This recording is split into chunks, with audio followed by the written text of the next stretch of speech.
going to replace the aerator on this Moen sprayer faucet and clean it up a little bit too. It's got a little bit of moldy smell to it, but if you have one of these two-function Moens like this, this will probably help you out if you're having trouble. That's the aerator there in the middle. I start by, you got to unscrew this little shower head thing. I put a chip clip on that hose so it doesn't disappear, because it will fall down inside the neck of that faucet if you don't put something there to hold it. But so I actually soaked this, the whole thing, in some vinegar. Most of the crud was just on the outside of it, and then for a couple hours, and then rinsed it off.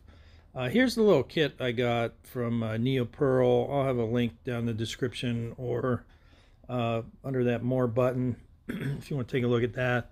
It does come with this little wrench thing. That doesn't work on mine. This kit is actually for a couple different faucets.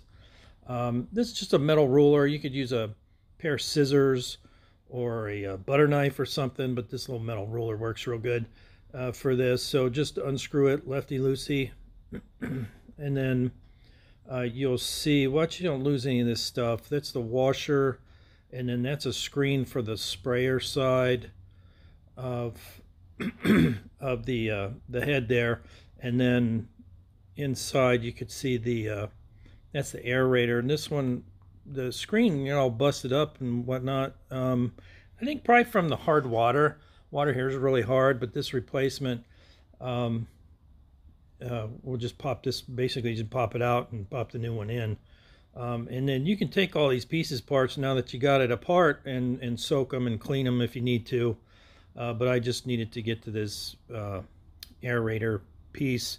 As long as they're the same size, like I said, this particular kit I think works on a few different of the Moens. As long as it's the same diameter, it should work. So just make sure you get it in the right way. The screen goes towards the inside of the faucet, and then the old washer is not going to work with this new piece. It's too big and bulky. It doesn't fit over that, but they do send you a little rubber O-ring washer. It's kind of flat, that you put around the aerator there. That kind of isolates the faucet from the sprayer function. And then put your screen back on over those sprayer holes.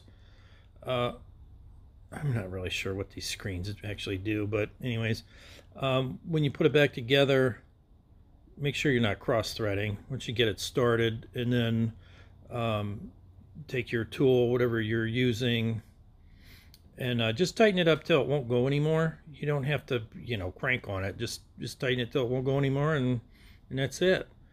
Like I said, if you need to soak these pieces parts overnight, have at it. Otherwise, just hook it back up and you're done. Hook it back up to the hose. So if you got a Moen, I hope that helps.